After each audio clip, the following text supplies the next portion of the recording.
7:34 en el territorio continental ecuatoriano, buscando la verdad en la revista de Opinión Democracia. Queremos dar la bienvenida a Roberto Salas, el secretario de Inversiones Público-Privadas en la Presidencia de la República. Queremos conocer cuál es la expectativa que tiene el gobierno frente a esta decisión política, porque lastimosamente esa es la realidad, una decisión política en donde debiera anteponerse el país para tramitar, debatir, reformar, cambiar, mejorar, si es del caso, este proyecto que el presidente Lasso lo ha planteado como una necesidad para avanzar en diferentes campos. Uno de ellos precisamente para la generación de fuentes de empleo. Si la meta es en 4 años los 2 millones de creación de empleo, este es uno de los objetivos que tiene el gobierno. Roberto, bienvenido. ¿Cuál es la expectativa que tienen frente a esta Asamblea Nacional con los últimos anuncios que se han formulado? Buen día. Muy buenos días. Muchas gracias por la oportunidad, sobre todo en un día como este, en una semana como esta, de poder estar compartiendo ideas, conceptos y ojalá orientaciones sobre el tema de las inversiones públicas con la participación del sector privado, en lo que se llaman las asociaciones públicas privadas, que tiene como un gran objetivo el de generar inversiones, el de viabilizar inversiones para el empleo y de esa forma también mejorar los servicios para la ciudadanía. Las expectativas con relación a este tipo de objetivos debería ser de un alto optimismo respecto a la concreción de la facilitación y que la Asamblea apruebe este esquema, porque me parece que es algo que no solamente está en la expectativa de los ecuatorianos, casi unánimemente, sino que también es una necesidad para que el Ecuador salga con una reactivación mucho más sostenible, con un impacto importante en la calidad de vida de los ciudadanos. Entonces, yo quiero estar optimista. Y soy optimista, sobre todo porque hemos podido establecer el contacto, hemos explicado a la comisión de la Asamblea, hemos hecho seminarios, hemos hecho programas de capacitación con respecto no solamente a la parte de la sociedad civil, sino también establecer esquemas con universidades. Lo hemos hecho con asambleístas y por lo tanto creemos que esto se ha ido debatiendo de una forma positiva, que al menos a estas alturas los conceptos y lo que significa realmente este tipo de modalidades de inversión, no solamente que es positiva, sino que es necesaria para el futuro del país. El señor secretario de Inversiones Público-Privadas, ¿qué piensa usted? ¿Se han hecho ya algunos cambios en el proyecto cuyo informe final empezará en los próximos minutos a analizarse en el Pleno de la Asamblea? Se ha puesto lo que se ha denominado un candado para lo que ellos dicen evitar la privatización. A sabiendas de que la Constitución prohíbe expresamente la privatización, se ha habido delegación y asociaciones público-privadas para funcionar porque el Ecuador no cuenta con recursos y esa inversión será importante. ¿Qué piensa de los cambios que se han formulado en la comisión previo al debate en el Pleno? En estos procesos uno tiene que estar abierto no solamente al debate, sino también a las nuevas ideas o a ciertas apreciaciones que pueden ser distintas. Creo que lo importante es que el punto medular de la ley no sea modificado, porque es lo que atrae al final del día el interés de un inversionista a participar en los proyectos públicos. Creo que en esa parte hay una buena concepción, incluso con las aportaciones que se han dado. Obviamente pueden haber unos 2 o 3 temas que habría que perfeccionarlos aún más, o habría que discutirlos aún más. Pero creo que lo importante es que esto vaya adelante, y que vaya adelante protegiendo el espíritu de la ley, y que sobre todo los temas más importantes de la ley puedan ser mejorados, pero no trastocados o transformados en esquemas negativos. Hay bloques legislativos que quizás con mal entendimiento dicen que este proyecto de ley no va a generar fuentes de empleo. ¿Cómo explicar no solo a los asambleístas, sino al país, que sí va a generar fuentes de empleo? La generación de empleo es un proceso. Y el primer proceso es tener un país confiable para poder presentar proyectos, que esos proyectos sean bien estructurados y que estén basados en un esquema jurídico que le permita al inversionista tener ciertas seguridades por su inversión y de esa forma poder convertir contratos que sean seguros, que tengan suficiente respaldo, no solamente de temas de decretos o de reglamentos, sino de leyes que le den la seguridad jurídica. Y sin lugar a duda estos contratos comienzan a dar su fruto en el inicio de las obras, con una generación de empleo importantísima. Y si eso se da en cualquier parte del mundo, en el Ecuador no puede ser una excepción. Hay un esquema, hay una estadística comprobada por el Banco Interamericano de Desarrollo, que está publicada, que dice la generación de empleo de los proyectos de infraestructura es uno de los más altos dinamizadores no solamente de reactivaciones económicas, sino también de prosperidad, de mejoramiento de calidad de vida, de tener empleos formales, no empleos informales. Y de esa forma, esta estadística menciona que por cada $1.000 millones de inversión en infraestructura, entre empleos directos e indirectos se pueden generar entre 24.000 a 40.000 empleos. Por esta razón es cuando armamos un portafolio de 30.000 millones de dólares de oportunidades de inversión que se puedan convertir en contratos e inicios de obra y después en infraestructura, se pueden generar, tiene un potencial de generación de hasta 600.000 empleos. Ahora, esto funciona en todos lados. El Ecuador no tiene, repito, por qué ser una excepción. Tenemos los proyectos, estamos ofreciéndole al país una posibilidad de mejorar sustancialmente sus esquemas regulatorios, que son importantes para que este efecto que acabo de describir se dé, y tenemos además las intenciones y el interés de muchos inversionistas que tienen al Ecuador en la lupa observando qué hacemos, sobre todo lo que hacemos esta semana, para poder establecer este gran cambio que genera la ejecución de proyectos y la generación de obras, que es al final del día lo que todos esperamos. Una de las inquietudes que hemos escuchado en la Asamblea es la delegación de proyectos en sectores estratégicos al sector privado. ¿Cómo se va a articular esto? Eso está normado, incluso desde hace 14 años, en el cual en los sectores estratégicos y servicios públicos está normado de cómo se pueden dar delegaciones al sector privado, delegaciones controladas al sector privado, justificadas a través de una excepcionalidad que lo da la máxima autoridad. Ese esquema, esta ley, no lo cambia. Lo que la hace es que la refuerza para que esas decisiones de las excepcionalidades específicas se den sobre bases de proyectos ya bien estudiados y estructurados, de tal forma que se impida que se tomen decisiones de este tipo de proyectos basados en temas políticos o basados en temas de intereses particulares, y más bien se desarrolla todo un proceso que está descrito en la ley, en la cual la excepcionalidad se da una vez que está el proyecto estructurado, que está justificado desde su impacto social fundamentalmente y sus impactos económicos, financieros, ambientales.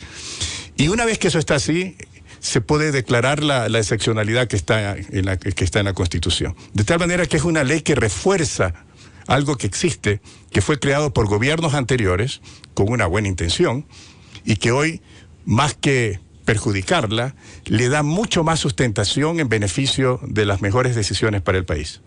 El tema de las inversiones, señor secretario de Inversiones Público-Privadas, pasa también por el aporte, por la inyección de recursos. Si el Estado ecuatoriano no cuenta con esos recursos, la inversión, sea extranjera o nacional, es fundamental. ¿Con qué recursos se puede hacer estos proyectos? Esta ley por primera vez, y creo que es una de las grandes diferencias que tiene esta ley, no con la ley actual, sino con otras leyes que están en otros países, es que genera un capítulo en el cual se establece la necesidad de una mejora importante en la planificación de la infraestructura del Ecuador. Y cuáles son sus impactos en el largo plazo de estas decisiones de planificación para poderlas priorizar de mejor forma y poder establecer no solamente lo que el Ecuador necesita en términos de infraestructura, que es muchísimo, sino también de qué forma el Estado se organiza y se planifica para que los compromisos que adquiere respecto a los contratos a los cuales se va a comprometer con sus asociados pueda cumplirlo. Porque esto se trata no solamente de tener una buena ley, una buena institucionalidad y capacidades, se trata también de generar una buena reputación para que el inversionista que experimenta el Ecuador en este tema de inversiones pueda recomendarnos al mundo. Y desde ese punto de vista generar esta bola de nieve, que es un crecimiento sostenido de inversiones en beneficio de más obras, de más empleo y de mejores servicios a la ciudadanía. ¿Cómo fortalecer estas alianzas público-privadas a través de este desarrollo? Es importante reconocer primero de que las asociaciones públicas-privadas en las inversiones que hace un país, no solamente que es una alternativa de cómo manejar esas contrataciones que ha hecho mucho bien a muchos países, sino que además es un esquema que es necesario para poder mejorar la calidad de estas inversiones.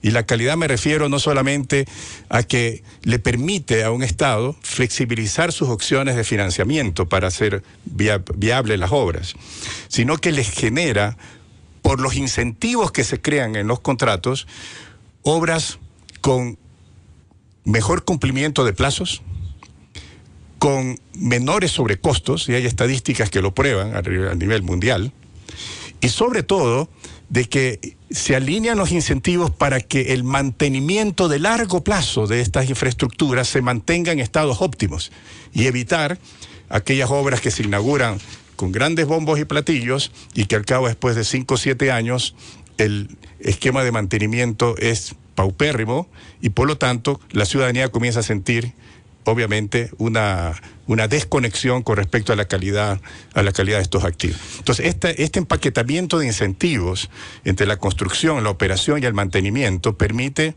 que se pueda sostener esos niveles de calidad de los servicios a lo largo del tiempo y que mejor se beneficia, obviamente, es la ciudadanía y los usuarios.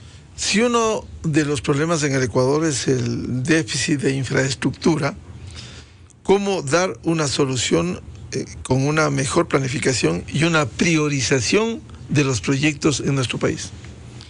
La pregunta es muy importante, porque si uno compara el nivel de inversión en infraestructura en el Ecuador respecto a la media latinoamericana, tenemos un déficit importante. El Ecuador, según una estadística, se invierte alrededor de $1,600 año por habitante. La media latinoamericana es alrededor de $2,180. Esa diferencia significaría que el Ecuador, para llegar a la media latinoamericana, tendría que aumentar sus inversiones anuales en infraestructura en casi $9,000 millones.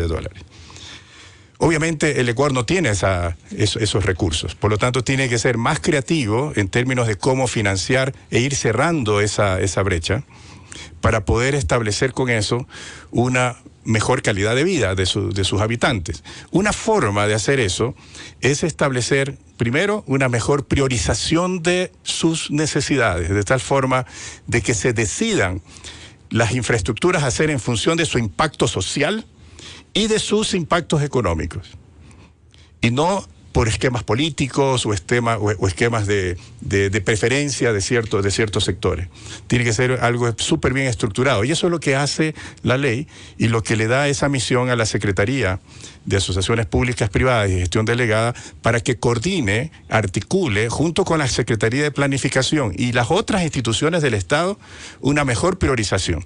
De esa forma, el país puede ir generando, sobre todo el Ministerio de Finanzas, un conocimiento de los recursos que se necesita aportar para respaldar esos compromisos que requieren estas obras.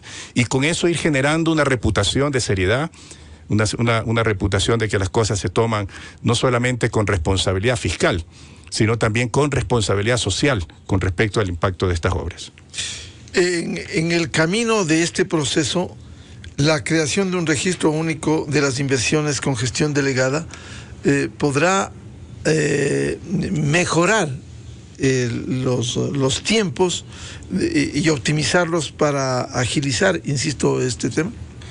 El registro único que propone esta ley es crear una plataforma en donde todos los proyectos en los cuales existe, los proyectos públicos, donde existe una invitación a contratos con el sector privado, estén bien registrados, no solamente para acompañarlos y hacer que las cosas ocurran, para que las obras caminen en los tiempos y en los plazos que son necesarios, sino que tiene también un segundo objetivo, que probablemente es más importante que el que acabo de mencionar, que es mejorar la transparencia de los proyectos.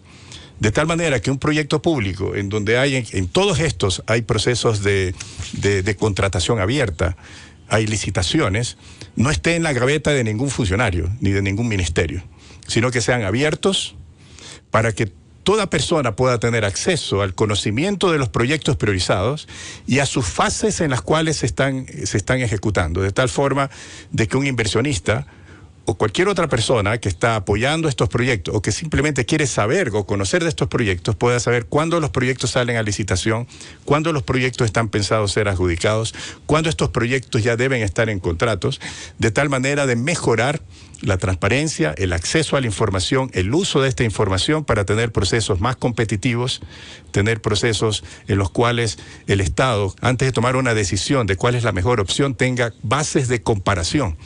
Y en base a esas bases de comparación poder sustentar mejores decisiones, que al final del día es lo que hacen los proyectos exitosos. Una de las inquietudes también que hemos escuchado en la Asamblea, si se habla de una llegada de 30.000 millones en inversiones, ¿de qué países serían, de qué empresas, en qué sectores? Para que se entienda bien que hay perspectivas buenas en el Ecuador.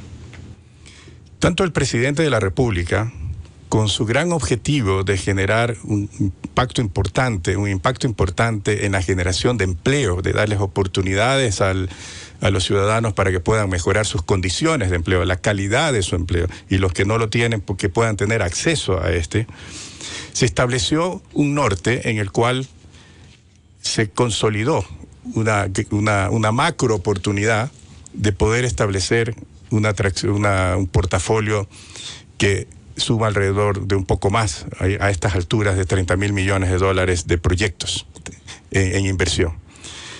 Estos proyectos obviamente tienen que irse convirtiendo poco a poco en contratos de obra y luego en inicios de obra.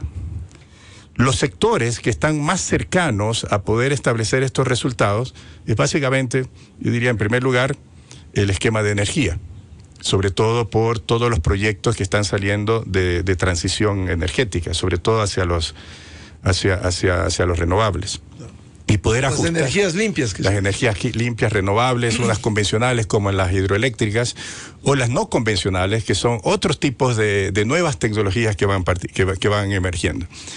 En este tipo de proyectos, ya en este año se está generando alrededor de 2.800 millones de dólares de proyectos que están dentro de estos 30.000 que se van a convertir en inicios de obras hacia final de año, unos más cercanos, otros hacia final de año. El otro sector que ya viene con una inercia y que tiene obviamente un desafío de no solamente continuar o sostener ese ritmo de inversión, sino aumentarlo, es el sector de la minería industrializada, o sea, la minería responsable, que aglutina una serie de oportunidades que se han venido dando y que tienen que no solo sostenerse, sino irse convirtiendo en proyectos de exploración, en proyectos de industrialización. Y eso genera obviamente una gran oportunidad para el Ecuador, no solamente para el empleo importante que genera el sector minero, sino también toda una evolución de exportaciones, de exportaciones y de inversiones futuras, mientras se va capturando el potencial minero del país, y hacerlo obviamente dentro de los estándares que los exige el gobierno. En eso el presidente Lasso ha sido sumamente claro de su apoyo a la minería responsable, y que acate todas las orientaciones, los estándares y las normas de impactos ambientales y de los impactos sociales en las comunidades.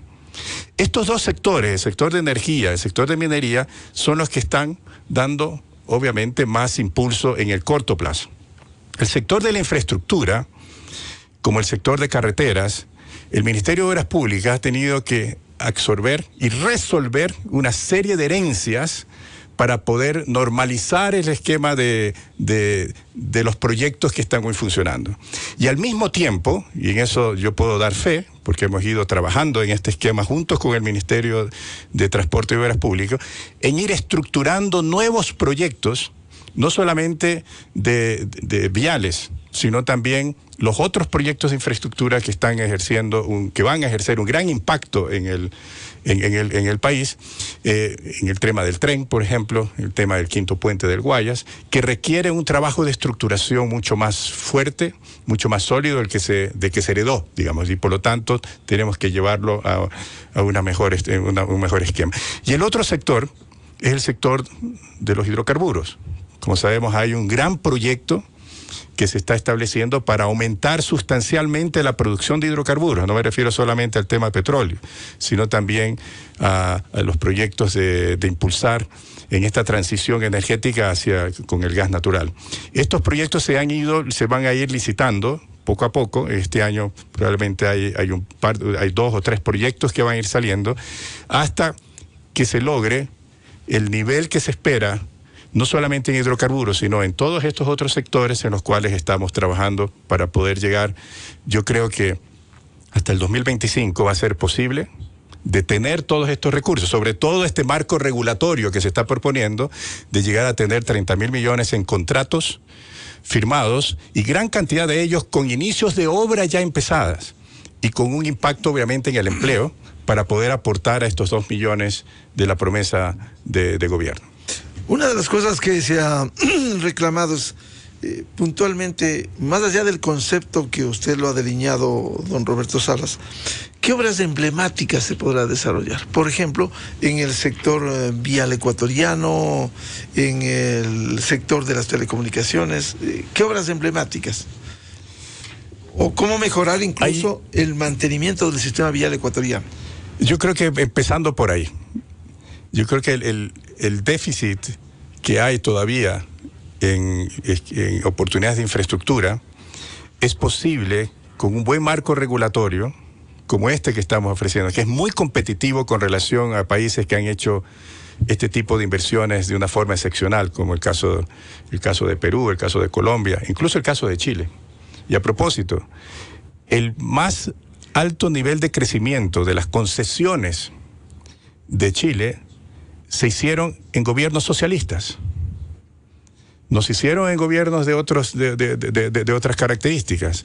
El mayor precursor y el que apoyó de una forma fundamental el cambio estructural de las carreteras y de las concesiones en Chile fue el expresidente Lagos cuando fue ministro de Obras Públicas, miembro del Partido Socialista, en un gobierno de estas. Por lo tanto, esto no es un tema de tintes políticos, de ideologías. Esto es un tema de pragmatismos alineados con los que aspira y necesita un pueblo. Y por lo tanto, aquí hay que romper estigmas y fantasmas que no existen y ser lo más pragmático posible en beneficio de la ciudadanía. Obras emblemáticas, usted me preguntaba. En infraestructura, entre la ceja y mi ojo tengo 2 proyectos que son los más importantes, que pueden ser el mejor legado que podemos darle al país. Primero es hacerle realidad la rehabilitación ferroviaria en el Ecuador, no solamente para el transporte, sino también para la logística y el transporte de carga, no solo el transporte de pasajeros, sino para la logística y el transporte de carga de productos desde el norte del país hasta el centro-este. ¿Habrá interés internacional para eso? Hoy tenemos alrededor de 6 firmas que están obviamente a la expectativa de qué ocurre con el mejoramiento y modernización del marco jurídico. Son proyectos súper complejos que requieren inversiones. Solo este proyecto es una inversión sobre los $2.000 millones, cerca de los 2.500 millones de dólares. Y por lo tanto son inversiones que requieren obviamente ciertos marcos jurídicos, que permitan sostener de manera importante los contratos sobre los cuales se hace esta obra. El otro es el quinto puente de Guayaquil, que es un tema que tiene tanto tiempo y que aún es una expectativa. Nosotros tenemos la convicción de que con leyes bien establecidas vamos a mejorar el interés de concursantes para que puedan ver aquí las oportunidades y poder generar estos compromisos con seriedad, como yo le mencionaba, y también, obviamente, generar una buena reputación. Eso solamente en el campo de infraestructura. De ahí le puedo mencionar otros proyectos viales que están dentro de la planificación del Ministerio de Obras Públicas. Pero también es importante establecer... ¿Esto pasaría por la concesión, la administración de vías? Porque lastimosamente en el Ecuador, dado la falta de recursos, el mantenimiento del sistema vial no ha sido bueno, no ha sido óptimo, a lo que se suma los fenómenos naturales que han destruido las vías, a diferencia de quienes tienen alguna concesión. Y aquí el ejemplo es con Panavial en el centro norte del país. Hay un muy buen mantenimiento, pero hay que pagar un peaje. Entonces, ¿esa también sería otra alternativa? Yo diría que siempre hay dos alternativas en los proyectos públicos. Los métodos tradicionales de contratación pública, que siempre son la primera alternativa. Siempre. Es más, para determinar si un proyecto público, en vez de hacerlo por la vía tradicional, es mejor hacerla por una vía de una concesión o de una asociación pública-privada, que es más o menos lo mismo, hay que considerar ciertas preguntas importantes para poder decidir si es que esta otra modalidad es mejor que esta. Y nuevamente me preguntan, bueno, ¿cuándo se aplica esto? ¿Se aplica siempre? La respuesta es que no. Las asociaciones públicas privadas o las concesiones son muy buenas en algunos casos, pero no son muy buenas para todos los casos. Tiene que haber fundamentalmente tres condiciones.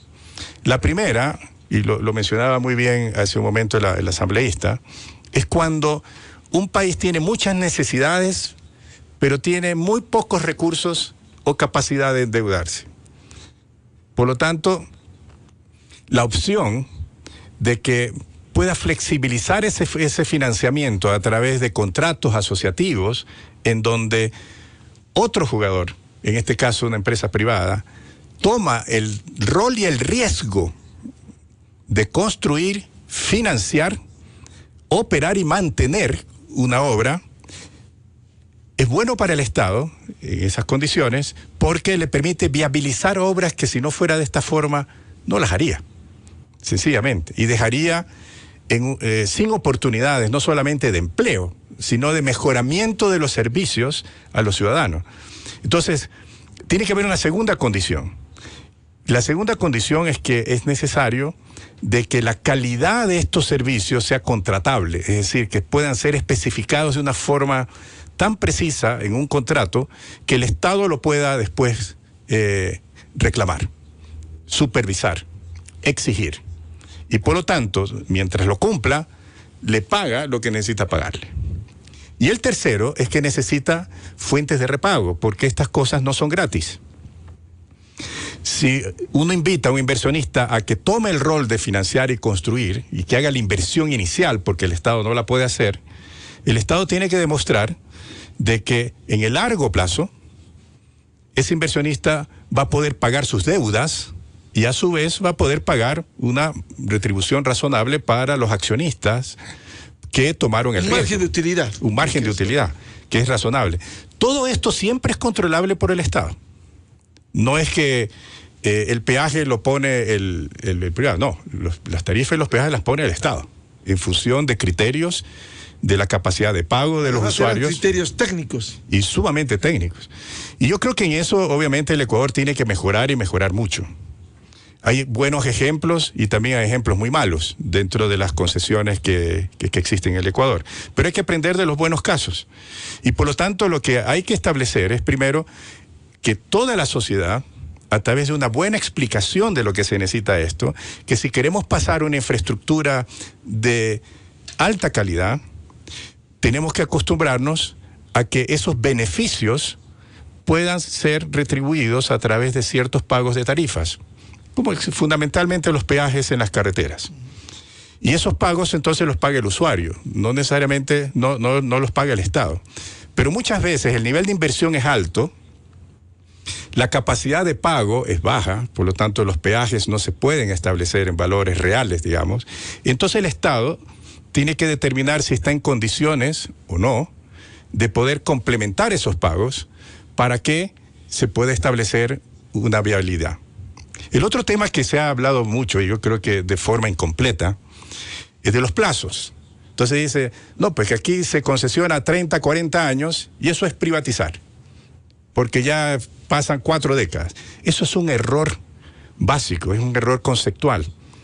Primero porque la privatización es una enajenación o transferencia de activos definitiva al otro. Y aquí no existe eso. Ni la ley no lo dice, ni la ley actual, ni la esta, ni las futuras, porque está en contra del principio de la asociación pública-privada o de las delegaciones. Por lo tanto, eso no cabe y no debe haber absolutamente ninguna duda al respecto. Lo segundo es que los plazos justamente es un elemento que permite de que un proyecto que requiere inversión alta, pero capacidades de pagos de peajes o de tarifas bajos, el plazo, mientras más alto el plazo, le conviene al Estado porque le permite tarifas más bajas y pagos más bajos que hacen accesible. Es decir, hacer una corrida en el tiempo para exactamente. Es como cuando uno dice, oye, voy a comprarme una casa, pero no tengo toda la plata para la casa. Entonces, ¿qué es lo que yo tengo? Es un flujo mensual. Y en ese flujo mensual, ¿qué es lo que me permite tener un menor flujo mensual? Y por eso se establece el crédito a 10, 15, 25 años. Claro. O sea, esto no es un juego para decir aquí le vamos a dar a todo el mundo los 40 años o los 30 años. Eso depende del proyecto y de la facilidad que da el plazo para hacerlo más accesible los pagos de las tarifas y de las contribuciones del gobierno. Roberto Salas, en este plan amplio de apertura de inversiones, ¿cómo evitar el conflicto de intereses que también se ha mencionado en la Asamblea? Lo mejor para evitar los conflictos de intereses es tener procesos transparentes, no solamente en la priorización de los proyectos para evitar los elefantes blancos, sino tener una buena programación de proyectos y una buena atractividad de proyectos, una buena promoción de proyectos para que puedan participar la mayor cantidad de buenas empresas. Cuando hay competencia, los conflictos de interés comienzan a diluirse. Cuando hay competencia, el Estado puede tomar mejores decisiones porque tiene más alternativas de dónde escoger. Cuando existe competencia, todos ofrecen sus mejores ofertas desde el inicio, de tal manera de que en la ejecución del proyecto hay muchas menos modificaciones, hay muchas menos adiciones a los contratos. Y lo que dice la ley es que cuando hay ese tipo de necesidades, que se vuelva a licitar esa modificación cuando pasa de cierto umbral. Todos estos esquemas son candados y controles que están dentro del proyecto original, que se están fortaleciendo seguramente con las incorporaciones que se han hecho, que me parece súper bien. ¿Qué va a pasar con los sectores tan importantes como telecomunicaciones? ¿Qué va a pasar con CNT? ¿Qué va a pasar con el sistema eléctrico actual? El sistema eléctrico, que es una de las sectores que se presta muy bien para poder establecer inversiones de este tipo, se va a beneficiar tremendamente porque el Ecuador va a tener un flujo de inversiones importantísimo, que yo lo acabo de demostrar, que son los principales proyectos que están desde ahora. Ya tenemos 6 proyectos que ya están entre firma de contrato y licitaciones. Y vienen otros 6 proyectos más de hidroeléctricas o más de iniciativas que se están presentando para diversificar el esquema. Entonces, el Ecuador con esto va a tener los recursos necesarios a través de asociaciones o concesiones para poder mejorar su generación y ponerla al tanto a nivel de lo que requiere el crecimiento de la producción que se proyecta. ¿Qué va a pasar si es que el proyecto es negado? Yo creo que va a ser una gran decepción. No con el gobierno, sino con políticos, y aquí con todo el respeto, que no supieron interpretar correctamente la gran oportunidad y conectar esa oportunidad con la gran expectativa que tiene el pueblo ecuatoriano de mejorar condiciones de empleo, cantidad de empleo. Estamos hablando aquí de cientos de miles de empleos que están en juego.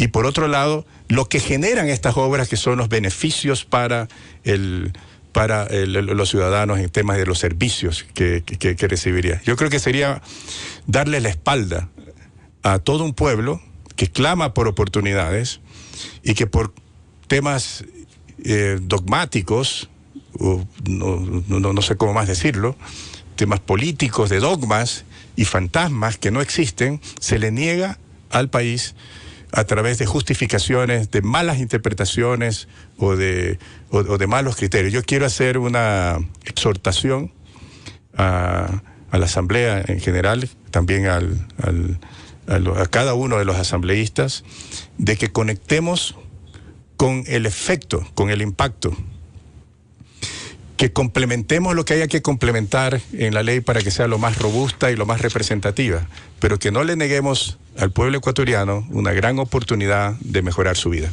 Porque, por cierto, un escenario es que se ha negado y el otro escenario es que se ha desbaratado. El espíritu precisamente de lo que usted ha delineado en esta necesidad de captar nuevas inversiones que le generen recursos y empleo. Yo quisiera pensar que los intereses políticos, que obviamente son normales y que existen, no superen las necesidades que tiene un pueblo. El presidente Lasso ha sido muy explícito en su altísimo compromiso por generar el empleo, pero el empleo se genera a través de decisiones. Modernizar la regulación para atraer inversiones es algo fundamental para hacerlo. Y yo creo que en esto no es apoyar a un gobierno, es apoyar a un pueblo.